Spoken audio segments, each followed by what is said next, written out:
Orientação Espírita, o seu canal de espiritismo no YouTube, esclarecendo e consolando através dos princípios espíritas. Faça a sua inscrição e renove sua vida. Vamos juntos fazer um mundo melhor. Em todos os momentos, o Livro Espírita é a melhor companhia. Comprando em marcosdemario.com, você apoia a manutenção do canal Orientação Espírita.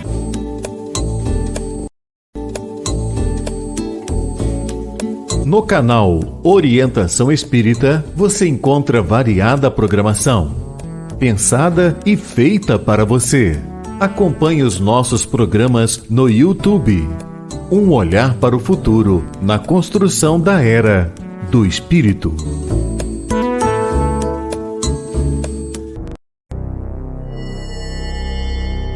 Tem início mais uma edição de Ante os Novos Tempos.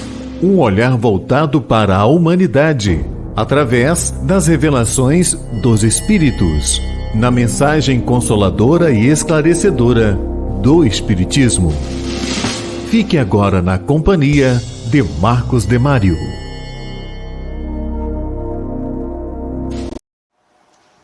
Olá, é um prazer estar com você, iniciando mais uma edição de Ante os Novos Tempos, que é o programa onde estudamos o Espiritismo, trazemos os seus princípios, a sua aplicação aos diversos temas, aos diversos fatos da vida.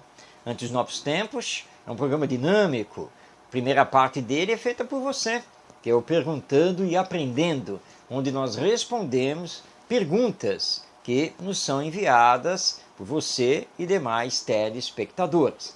Na sequência, nós temos a entrevista com Orson Peter Carrara, sempre entrevistando um estudioso do Espiritismo sobre um tema relevante. E hoje nós teremos o tema Abusos e Escândalos Mediúnicos, e quem comparece é a nossa querida irmã e companheira Janaína Assis. Na Poesia Espírita nós vamos continuar a explorar o conteúdo do livro Antologia dos Imortais, e nós vamos ter dois poetas, Irene de Souza Pinto e Galdino de Castro, através da mediunidade de Chico Xavier. O vídeo do Para Viver Melhor traz o tema Mãe, eu preciso de você. E vamos encerrar o programa com o Entendendo o Espiritismo, tratando do tema Aborto à luz do Espiritismo. Tudo isso, então, a partir de agora, em Ante os Novos Tempos. Perguntando e Aprendendo. Iniciamos o Perguntando e Aprendendo, que é aquele quadro que é feito por você, porque nós respondemos as perguntas que nos são enviadas. Já está aí na tela, direitinho, todos os canais de comunicação, para que você possa então enviar a sua pergunta. Se você tiver uma dúvida, você quer saber o pensamento espírita sobre determinado tema, sobre determinado acontecimento aqui da vida humana, formule a pergunta, envie, nós teremos o maior prazer de responder, sempre à luz dos princípios que formam o Espiritismo ou doutrina espírita. Hoje iniciamos com pergunta que vem da cidade de Macaé, no interior do estado do Rio de Janeiro, é norte do estado do Rio de Janeiro. A pergunta é feita pela Helena Pereira. O que devemos fazer quando um filho comete o suicídio? Sei que a vida continua, mas a dor é muito grande. Sem nenhuma dúvida, Helena, nós espíritas, apesar de sabermos e comprovarmos que a vida continua depois da morte, claro que nós também sentimos. Todos nós temos sentimento, ainda mais na perda de um filho, né, que desencarna muito antes do que poderíamos imaginar, e através deste ato contra a própria existência. Portanto, os nossos sentimentos para você e a todas as mães que passaram ou que estão passando por essa situação de ver um filho retornar ao mundo espiritual através do suicídio. Nós sabemos que todo suicida cometeu um atentado contra a própria lei divina, porque a vida pertence a Deus e nós não temos o direito de tirá-la, nem de nós próprios, nem dos outros. Agora, Deus sempre leva em consideração as nossas intenções e as circunstâncias que nos levaram a cometer esse ato brutal do suicídio. Então, o que você deve fazer é pensar que, se você continua aqui na existência terrena e sabendo que seu filho continua vivendo no mundo espiritual, há um motivo para que você continue aqui. E esse motivo é continuar a endereçar o seu amor ao seu filho. E que você ore muito por ele. Faça o Evangelho no lar a benefício dele. Promova a caridade auxiliando o próximo em nome dele. Porque tudo isso aliviará a sua condição espiritual e em mais breve tempo ele poderá receber o auxílio das equipes espirituais socorristas. Não se desespere, porque o seu desespero, as suas lágrimas, o seu não continuar a viver, não conseguir viver, perturba mais ainda o seu filho e vocês vão ficar enormemente distanciados. Não julgue, ore, não queira lançar a culpa nos outros. Ele só cometeu esse ato por causa do fulano, por causa da fulana, porque aconteceu isso com ele. Isso é com Deus. Não julgueis para não ser julgados. Não é esse o ensino de Jesus? Embora a dor imensa, é preciso saber conviver com ela e tocar a vida para frente. Você é espírita, sabe que a vida continua, mas cedo ou mais tarde haverá a bênção do reencontro. Mas que nesse reencontro ele já possa estar melhor. E para isso, portanto, ore por ele, realize o Evangelho no lar, lembrando dele, faça a caridade em nome dele e continue a viver. Utilize as suas forças, sua energia, o seu querer para continuar, porque outros entes queridos existem. Você tem muito a fazer ainda aqui na Terra, melhorando-se e promovendo a melhora também do próximo. Não se deixe abater. Arregace as mangas. Trabalhe. Ocupe-se utilmente. Promova a caridade. E o tempo, esse nosso grande remédio, vai fechar as cicatrizes para o reencontro futuro de ambos, mãe e filho, no mundo espiritual. E saiba que ele jamais estará desamparado. E assim que tiver condições, e através do seu amor, das suas orações, haverá sim a intercessão para que ele possa então ser auxiliado. Então não desanime, não desespere e siga em frente. Bom, nós recebemos também a pergunta feita pelo Saulo Pedrosi, que é da cidade de Ribeirão Preto. Essa cidade, aqui uma das maiores do interior do estado de São Paulo. E o Saulo pergunta: se uma pessoa erra por não ter consciência da lei divina, como ela irá responder por seus atos diante dessa própria lei? Saulo, a lei existe, que é a lei divina. Tendo ou não consciência dela, todos nós, sempre que fizermos o mal, responderemos diante dessa lei. Agora, Deus é justo e misericordioso. Obviamente que ele não vai julgar, vamos colocar esse julgar entre aspas, um filho dele que cometeu o mal inconscientemente. Não será, então, o mesmo julgamento daquele outro filho que cometeu o mal intencionalmente, ou seja, com intenção, sabendo muito bem o que estava fazendo e que infringia a lei maior. Então, Deus, que leva em conta as nossas intenções, o nosso nível de consciência, as circunstâncias que nos levaram àquele ato, tudo isso vai ser levado em conta. Mas o mal é sempre o mal, como nos informam os espíritos superiores lá em O Livro dos Espíritos, a obra básica do Espiritismo.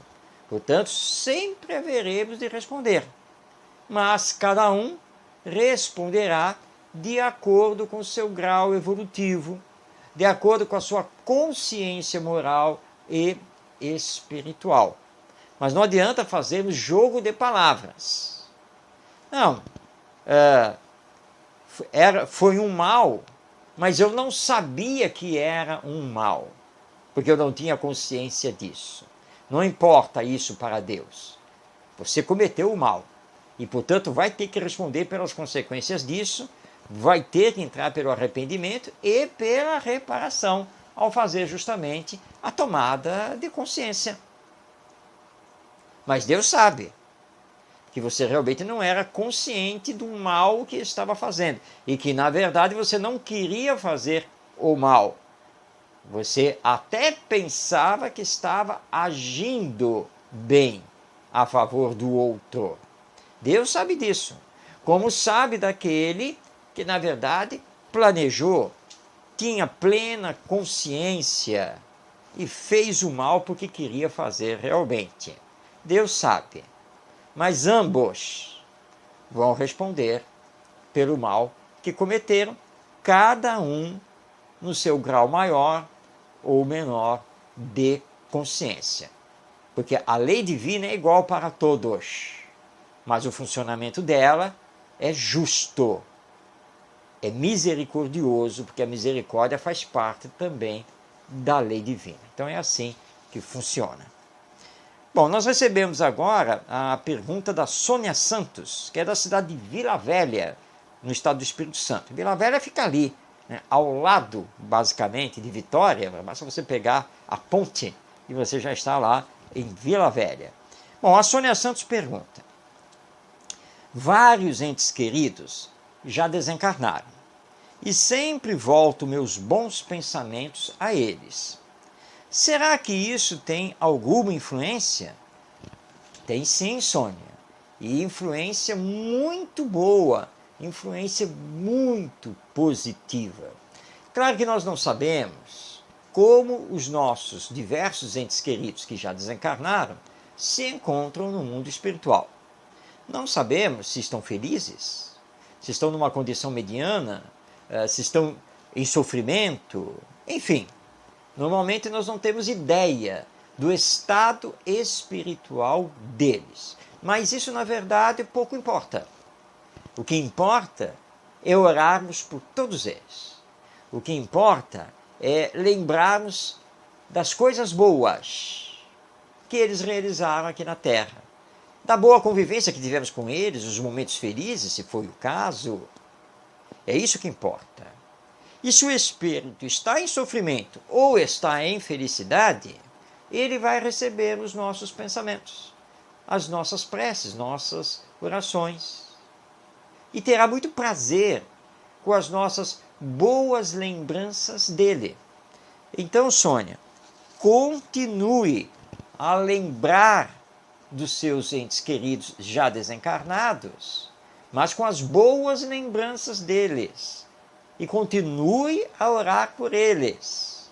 Os que não estão em boas condições espirituais ficarão muito agradecidos, porque seus bons pensamentos e suas preces os auxiliaram e os auxiliam para o reequilíbrio do mundo espiritual.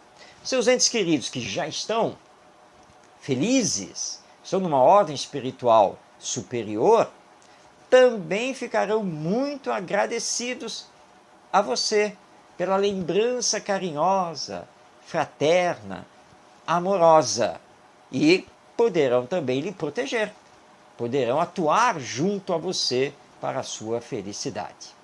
Então todos nós devemos fazer isso. Recordemos os nossos entes queridos com as boas coisas que vivemos com eles, com as boas histórias que são contadas deles. E oremos sempre por todos eles, porque toda oração é sempre benéfica para o desencarnado. Bem, vamos à última pergunta. Esta vem lá de Campinas, São Paulo, e foi enviada pelo Pedro Bandotto. Ele pergunta: como explicar a reencarnação diante do aumento da população? Nos últimos 100 anos, a população aumentou pelo menos 4 vezes. De onde vieram esses espíritos? Muito boa sua pergunta, Pedro. Hoje, nós temos aqui na Terra em torno de 7 bilhões de espíritos encarnados, seres humanos. Segundo informações passadas pelos espíritos, através de diversos médios, ao longo do tempo, desde 1857, quando o Livro dos Espíritos foi lançado, nós temos, na verdade, no mundo espiritual, um número 4 vezes maior de desencarnados. Então, se temos 7 bilhões de encarnados, nós temos 28 bilhões de desencarnados. É por isso que, através da lei da reencarnação, a população terrena cresce. Tem muito mais desencarnado do que encarnado. E na medida em que progredimos tecnologicamente, nas ciências, na preservação da saúde, do meio ambiente, nós vamos dando maiores oportunidades para a reencarnação desses espíritos. E é por isso que nós saímos de 3 bilhões para chegar em 5 bilhões e chegamos em 7 bilhões, e segundo cálculos dos nossos cientistas, obviamente que são cálculos que precisam ser revisados constantemente, mas na marcha atual da humanidade, nossos cientistas consideram que o planeta Terra tem condições de dobrar a sua atual população, sem nenhum problema. Ou seja, de chegarmos a 14 bilhões de espíritos encarnados. Mesmo assim, teremos outros 14 bilhões desencarnados. Como Deus não para de criar, os espíritos que por sua evolução se desligam da humanidade terrena, porque passam a encarnar em planetas outros mais evoluídos, esses são substituídos por novos espíritos, que na sua evolução começam a ter a condição de poder encarnar aqui no planeta Terra.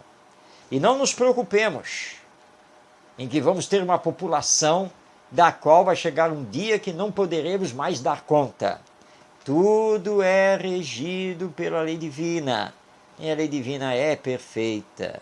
E o governador do nosso planeta é nada mais, nada menos do que Jesus, um espírito perfeito. Então tudo está dentro do planejamento divino. Então não se assuste de que a população da Terra continua a crescer. É porque o planeta tem condições. E porque esses espíritos formam a humanidade terrena. Porque para o espiritismo, humanidade é o conjunto dos encarnados e dos desencarnados. Então eles estão vindo pura e simplesmente do mundo espiritual pelas portas da reencarnação pela necessidade evolutiva de cada um, então, morando aqui no nosso abençoado planeta Terra. É assim que acontece. Bem, com essa pergunta nós chegamos ao final da primeira parte aqui do programa Ante os Novos Tempos, com o nosso Perguntando e Aprendendo. Mas estamos aqui esperando a sua pergunta. Não guarde a dúvida com você. Envie. Você tem aí o Telegram, o WhatsApp, e-mail, o próprio canal do Orientação Espírita no YouTube, para que você possa enviar a sua pergunta e aí vamos, claro, responder aqui no nosso programa. Então não deixe para amanhã. Envie logo a sua pergunta para fazer parte do Perguntando e Aprendendo. Bem, agora nós vamos passar a palavra a Orson Peter Carrara. Orson vem entrevistando diversos personagens do movimento espírita sobre diversos temas. E nós temos aproveitado, então, os vídeos das entrevistas do Orson no nosso programa.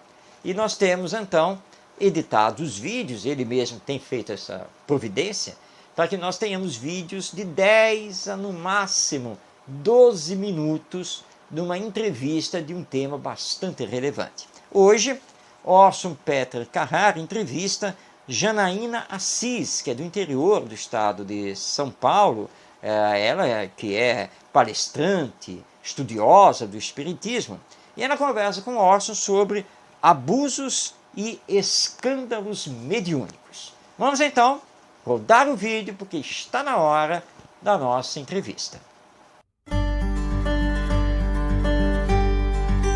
Conversando sobre Espiritismo. Estudada, né? O que dizer, Janaína, dos pseudos médiums, pessoas que se fazem passar por médiums, muitas vezes para conquistar espaço, para impressionar pessoas, para uma questão de autoafirmação até, e também pseudo-mentores, que se fazem passar por mentores, de mentor não tem nada, trazendo ideias esdrúxulas, dominando grupos e causando tanta obsessão coletiva, às vezes de um grupo inteiro, né? O grupo inteiro dominado pela fascinação, que é um estágio da obsessão. Na sua análise, na sua experiência, nos seus estudos, nas suas reflexões, o que você gostaria de dizer sobre esses dois aspectos tão sutis da mediunidade que precisa ser sempre comentada? Porque, inclusive, nós temos aí, de vez em quando, surge algum escândalo com médiuns, né? O Brasil tem um caso recente, casos, infelizmente, lamentáveis que se acumulam de abusos da mediunidade, etc e tal, e que caem em quedas morais tremendas. O que nós podemos pensar sobre isso, Janaína? Bom, vamos lá. Sobre pseudomédiums e pseudomentores. Kardec fala, e a gente vai repetir: os espíritos nada mais são do que os homens que viveram na Terra. O que nós temos aqui? Nós temos estelionatários, nós temos enganadores, nós temos pessoas que querem fascinar, que querem apresentar algo que não é verdadeiro, que querem enganar, que querem levar vantagem. Então, nós temos tudo isso. Nós temos pessoas maliciosas que se aproveitam da boa-fé, da credibilidade de outras pessoas para ganhar fama, notoriedade. Então, nós temos toda sorte de pessoas maliciosas aqui na Terra. Com os espíritos é a mesma coisa. Por quê? A única diferença: um tem corpo físico, outro não tem. Não é porque passou para o mundo espiritual que ele deixou de ser estelionatário, que ele deixou de ser leviano, que ele deixou de ser enganador. Então, se acontece aqui na nossa vida material esse tipo de coisa, com certeza acontece no mundo espiritual também. Então, esse relacionamento de charlatanismo, ele acontece aqui e ele acontece lá. Nós vemos isso não só com relação à mediunidade, ao espiritismo, mas a gente vê na vida. Quantas pessoas, utilizando da sua profissão, acabam fazendo serviços irreais, né? Serviços fictícios. Quantos golpes, quantas fraudes a gente não vê no mundo material. O mundo espiritual é a mesma coisa. Quantas pessoas não estão ganhando dinheiro vendendo ideias ilusórias, vendendo ideias que não existem aqui no nosso mundo material? Isso também acontece no mundo espiritual. O ser humano, ele tem uma coisa que é o ego, que quando ele é superexcitado, o que acontece? Gera-se os milindres. Numa empresa mesmo, quando algum colega de trabalho vem falar assim, olha, esse relatório seu não tá bom. Como não tá bom? O que é? Você tá querendo me queimar perante o chefe, né? Então, com a mediunidade acontece a mesma coisa. É uma ferramenta de trabalho. Então, nós somos melindrosos, sim. Como assim você está falando, né, do meu trabalho aqui, da minha comunicação? Nós somos melindrosos, o ser humano, ele tem isso. E aquele que quer enganar, ele utiliza desse ponto fraco da pessoa para fazer com que ela se feche aos bons conselhos. Isso acontece muito. E dentro do meio espírita, né, nas casas espíritas, o milindre, ele está muito presente. E isso, Orson, acaba com grupos, viu? Grupos se dividem por causa do milindre. Então, da mesma forma que tem charlatões em todos os campos de atuação da nossa vida material, tem também charlatães no mundo espiritual. Às vezes, o médium, ele é uma pessoa boa, uma pessoa crédula, e acaba se deixando levar por inexperiência, por falta de atenção, por negligência, por achar que aquilo é bom. Quantas coisas nós mesmos não fizemos lá atrás, por inexperiência, que a gente fala, nossa, eu não acredito que eu fiz isso. Eu não acredito que eu caí nessa história. Por maldade? Não. Às vezes por inexperiência mesmo, por falta de tato naquele momento, por querer fazer alguma coisa e no fim perceber que não era aquilo, né? Então são muitas as razões por que isso acontece. Agora, os médiuns que se deixam levar pela vaidade, que se deixam levar pelo egoísmo, acaba se perdendo e vai responder pelo mau uso da mediunidade que fizeram. Quando a mediunidade, o exercício dela, está prejudicando tanto aquele médium e ele está se comprometendo ao ponto, né, de causar grandes dores e sofrimentos, muitas vezes a misericórdia celestial suspende a faculdade mediúnica para que ele não se comprometa ainda mais. Isso está no livro dos médiuns. Exatamente. E aí ele percebe que a sua faculdade não está funcionando, vamos dizer assim. Isso. Mas aí eu não quero ficar mal com o grupo. Onde já se viu o grupo ficar sabendo que eu não estou mais tendo a faculdade mediúnica como antes? Então eu começo a produzir mistificações, a produzir fenômenos irreais. Então, pseudos médiuns. Agora, com relação aos pseudos mentores, isso acontece na nossa vida material, como nós falamos, os estelionatários, pessoas que assumem identidades falsas, identidades de outras pessoas. Quantos não pegam os documentos de alguém, até já falecido, e vai fraudar? Então, essa identidade falsa, da mesma forma que acontece no mundo material, pode acontecer no mundo espiritual, utilizando-se de grandes nomes, de grandes personalidades da humanidade. Só que se o grupo analisar direitinho, vai ver que não está batendo, sabe, Orson? Alguma coisa ali não está batendo. Então, é importante o grupo estar afinizado para perceber esse tipo de coisa. E aí, Kardec, no capítulo 23 das obsessões, ele vai falar de um grau de obsessão que é a fascinação. A obsessão propriamente dita, ela tem os seus graus. Começa com a obsessão simples, que é uma perturbação, aí depois vem se agravando, passa pela fascinação e cai na subjugação. A fascinação, em especial, que se relaciona aos pseudo-mentores, ela tem uma particularidade, ou seja, o deslumbramento. Kardec fala lá que quando a fascinação acontece, fica difícil ajudar, porque o médium, a pessoa que está sendo fascinada, o grupo, entende que nada mais é certo, que apenas aquilo que está sendo colocado tem validade. E ele se acha infalível. Ele acha também que aquele espírito está falando verdades absolutas e fica até receoso de questionar. Como que eu vou questionar? Nossa, não posso questionar, tenho que acatar tudo. E não. E aí é muito complicado, precisa ter muito tato para ajudar esse médium, que ele não vai aceitar, porque o espírito vai falar para ele: estão com inveja de você, olha aí, isso é inveja. Mas aí a gente tem que analisar. Todo mundo advertindo a gente. Isso a gente, certo? Né? É análise prática, como a gente faz na nossa vida.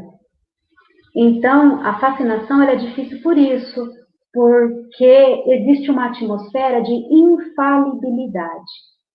Mas aí, nós vamos lá no ensinamento que se encontra no Evangelho de Jesus, onde Mateus diz assim: conhecei a árvore pelo fruto.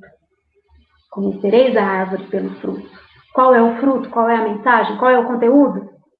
Será que é essa pessoa mesmo que está falando? Essa pessoa não falaria isso, não. A linha dela é outra. E aí, a gente também pode ter uma outra advertência que está lá na primeira epístola de João, que diz assim: caríssimos, primeiro vede se os espíritos são de Deus, porque há muitos falsos profetas que se levantam. Então, são os pseudo-mentores. Uma coisa prática, bem simplesinha da gente entender. Toda reunião mediúnica, o mentor precisa vir falar que tem que ter fé. Toda reunião. Ele perde tempo, você tem que ter fé, você tem que ter fé. Poxa, nós já sabemos disso. Então, quer dizer, é algo desnecessário, no sentido de repetindo. Então, alguma coisa aí não está boa, não. Vamos ver, vamos analisar, gente? Vamos analisar? Isso está sendo proveitoso? Está tendo um resultado eficaz? Está fazendo bem? Ou está tomando o nosso tempo? Então, sempre a mesma coisa, né? Sempre a mesma coisa, né? É por aí, Orson. Pseudo-mentores, pseudo-médiums.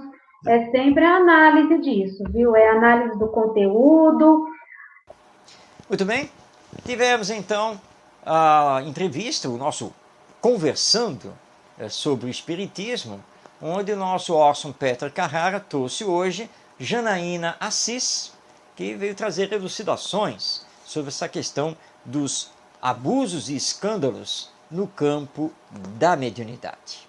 Bom, agora nós vamos nos preparar para mudar o nosso foco, porque está na hora da poesia espírita, ou seja, trazermos os poetas do além através da mediunidade de Francisco Cândido Xavier. Poesia espírita. Na poesia espírita, nós iniciamos no programa passado a exploração do livro Antologia dos Imortais, psicografia de Chico Xavier, publicação da Federação Espírita Brasileira.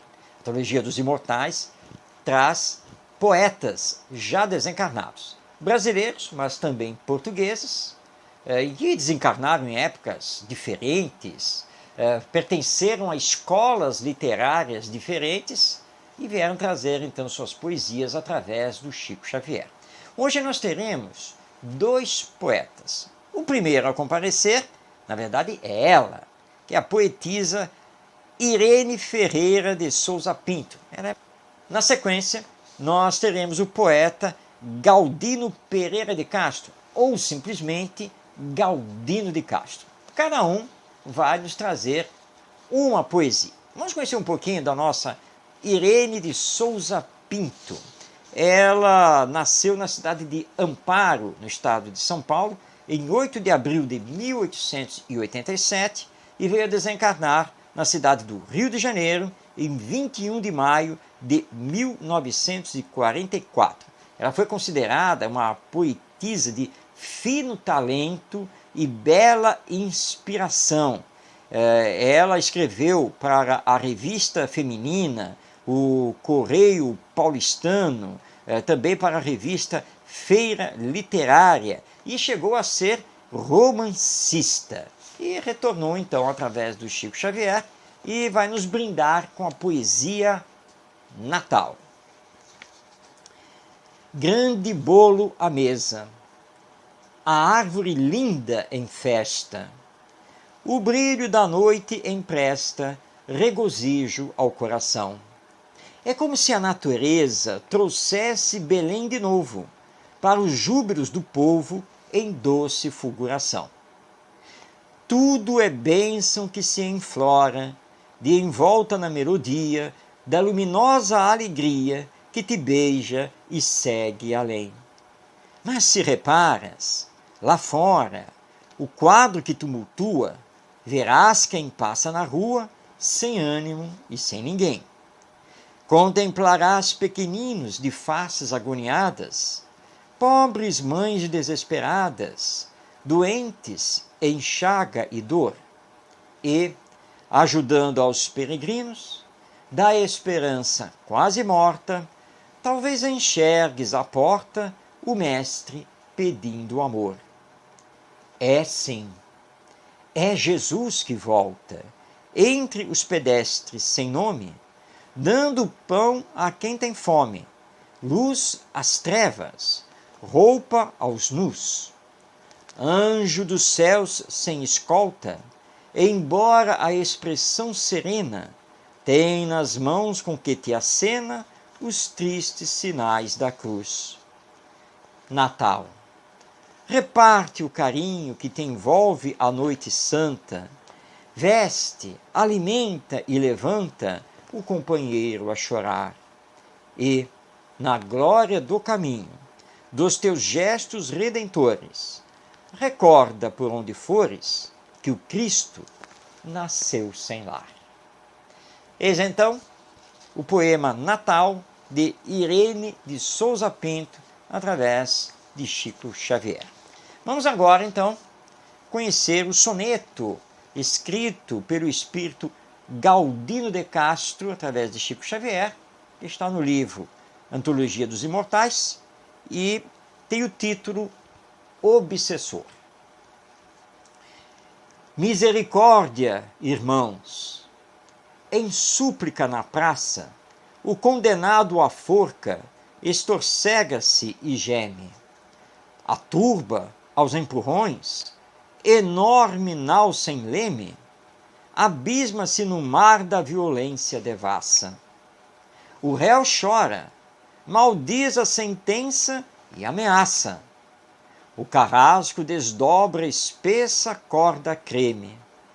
Tomba a cabeça irada, o torso rola, treme, bamboleando ao clamor da imensa populaça. Mas do corpo suspenso, agora inerte e quedo, sai o espírito em sombra, um salteador sem medo, de olhar a reluzir em lúgubre transporte. Qual fantasma do crime a destilar vingança, segue em revolta extrema e intemorato alcança o implacável juiz que o condenara à morte. Então eis aqui o poema Obsessor, do poeta Galdino de Castro, através do nosso Chico Xavier. Lembrando que Galdino de Castro foi um poeta baiano que viveu de abril de 1882 a agosto de 1939, tendo desencarnado na cidade de São Paulo. Foi colaborador de vários periódicos aqui do Brasil, foi médico também e dedicado à literatura. E nos traçou aqui a realidade da vida após a morte, quando o espírito que não morre jura a vingança e vai se tornar um espírito obsessor. Com isso, nós tivemos então a nossa Poesia Espírita, e deixando aqui o convite para que você esteja conosco próxima quarta-feira, 19 horas, porque na próxima edição de Ante os Novos Tempos, nós vamos continuar a conhecer os poetas do além através de Chico Xavier, publicados no livro Antologia dos Imortais. Mas agora está na hora de refletirmos. E para isso, vamos entrar no Para Viver Melhor. O vídeo de hoje traz como tema: Mãe, eu preciso de você. Vamos então rodar o vídeo de Para Viver Melhor.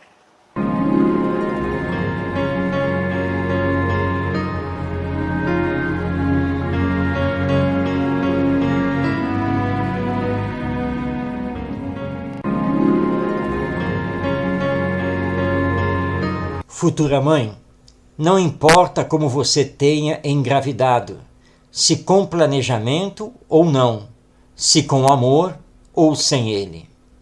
Importante é que você está grávida e, portanto, tem um novo ser crescendo dentro de você, o qual depende inteiramente de suas decisões de vida. Lembre-se que Deus confia em você para receber esse ser, necessitado de mais esta existência terrena, ao qual você poderá dedicar amor, carinho, cuidados, e que poderá se tornar amanhã a razão do seu viver, a alegria do seu existir, o amparo da sua velhice. Diga sim para a vida e descarte qualquer pensamento de abortar. Não se deixe levar pela falsa ideia de ser dona do próprio corpo. Aceita a sua missão de mãe e faça tudo para a sua e a felicidade dele, que Deus lhe recompensará com dádivas de amor. Se você gostou desta mensagem, compartilhe.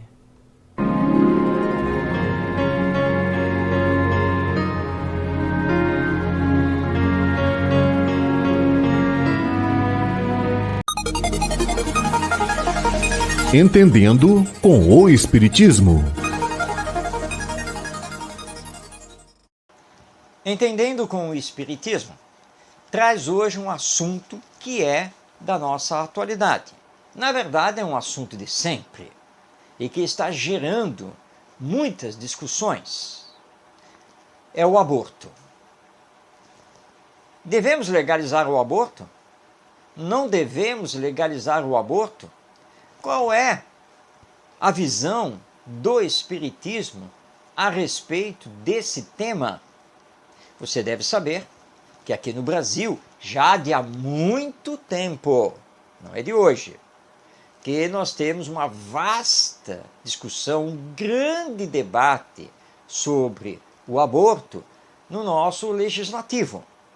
Diversos projetos de lei já foram apresentados tentando legalizar o aborto no nosso país. Mas também temos correntes vigorosas da sociedade brasileira que se opõem à legalização do aborto. E o Espiritismo? O que tem a dizer a respeito?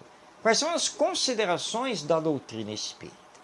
Bem, primeiramente, o Espiritismo nos informa que todos nós, sem nenhuma exceção, somos almas imortais. Também nos informa que a vida pertence a Deus e não a nós, os espíritos encarnados, os seres humanos. Se somos almas imortais, isso quer dizer que não morremos. A vida sempre continua, porque somos alma e não corpo. O corpo morre, não a alma, que vai continuar a sua vida no mundo espiritual de onde ele veio. E se a vida pertence a Deus, isso quer dizer que existir no mundo terreno é bênção divina.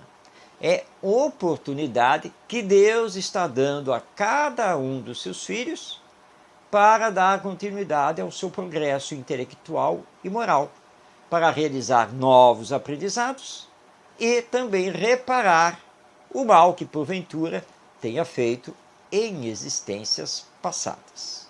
Bem, diante dessas duas informações, a alma imortal e a vida que pertence a Deus, e entre essas duas informações, uma terceira, que é a reencarnação, a posição do Espiritismo não poderia ser outra a não ser condenar o aborto como um crime que se comete perante a lei divina e ser sempre a favor da vida.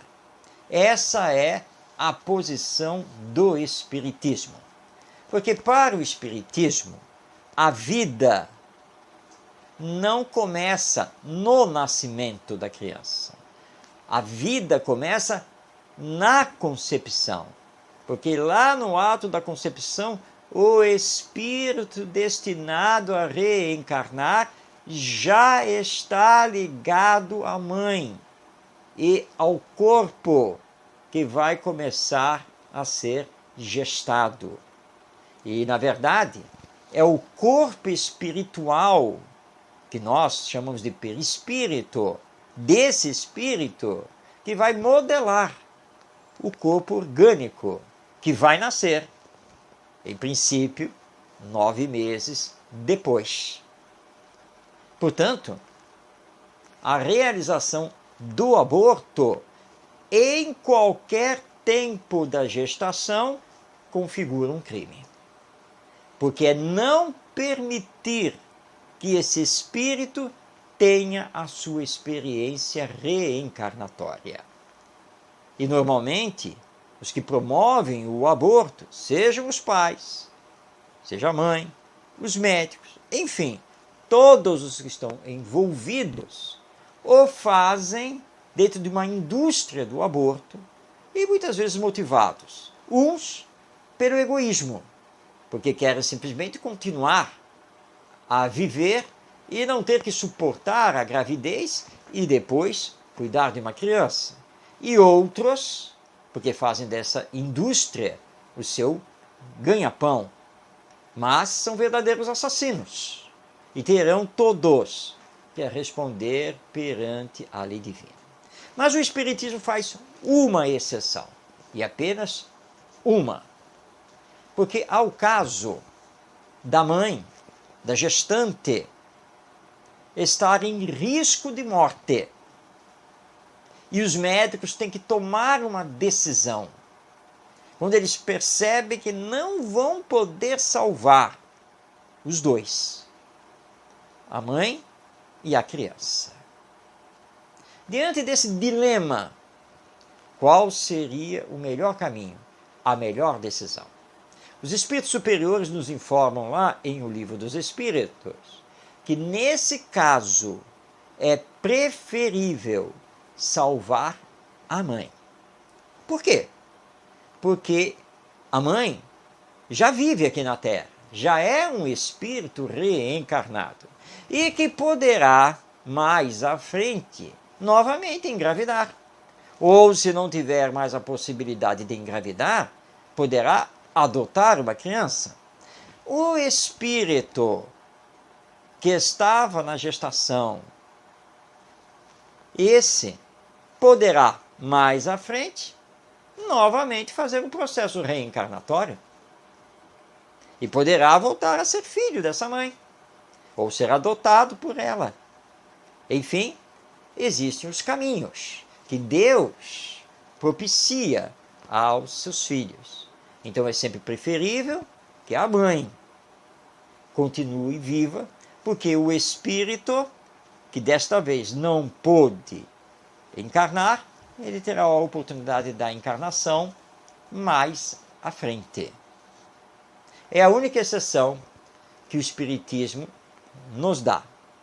Todo o resto, o espírito nascendo com má formação genética, os exames detectando problemas neuronais, a questão do estupro e assim por diante, nada disso para o Espiritismo justifica o aborto. E nós teríamos aqui 1000 histórias para contar de gravidez indesejada, pais desesperados de como vão sustentar mais um filho, mas que levaram a gestação até o final e que hoje fazem seus depoimentos dizendo o quanto são felizes, o quanto que aquele filho, aquela filha, agora é um sustento para eles mesmos. Então, mãe, tenha calma. Lembremos que a sexualidade precisa ter controle. Que a sexualidade não é tudo na nossa vida. E que esse ser precisa ter o mesmo direito que nós tivemos, o de reencarnar e de ter aqui a existência humana. Como dizia um presidente norte-americano, é muito fácil para as pessoas defenderem o aborto e quererem que ele seja legalizado. Porque essas pessoas que defendem o aborto, essas pessoas tiveram a chance de nascer. Essas pessoas não foram abortadas pelos seus pais.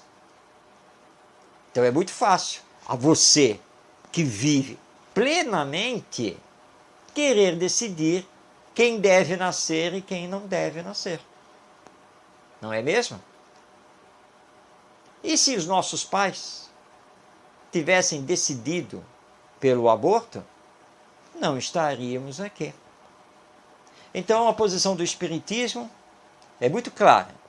Sempre a favor da vida e considerando o aborto um crime perante a lei divina, pelo qual os pais e todos aqueles que promovem o aborto terão que responder, porque somente Deus pode dispor da nossa vida. Essa é a posição muito clara do Espiritismo e por isso que nós estaremos sempre trabalhando dentro do legislativo para que a vida seja preservada e que o aborto jamais seja legalizado, sempre em defesa da vida.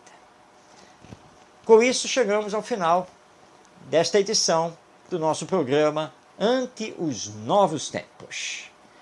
Foi um prazer imenso estar com você, que possamos estar juntos na próxima edição e rogando a Jesus, nosso Mestre, que nos abençoe, que possamos viver sempre mergulhados nas vibrações do amor e da caridade.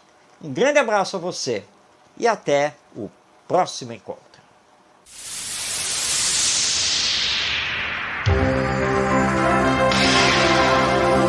Um olhar voltado para o futuro da humanidade.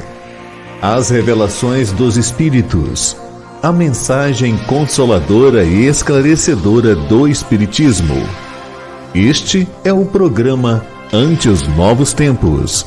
Produção e apresentação, Marcos de Mário. Orientação Espírita, o seu canal de Espiritismo no YouTube. Esclarecendo e consolando através dos princípios espíritas. Faça a sua inscrição e renove sua vida. Vamos juntos fazer um mundo melhor.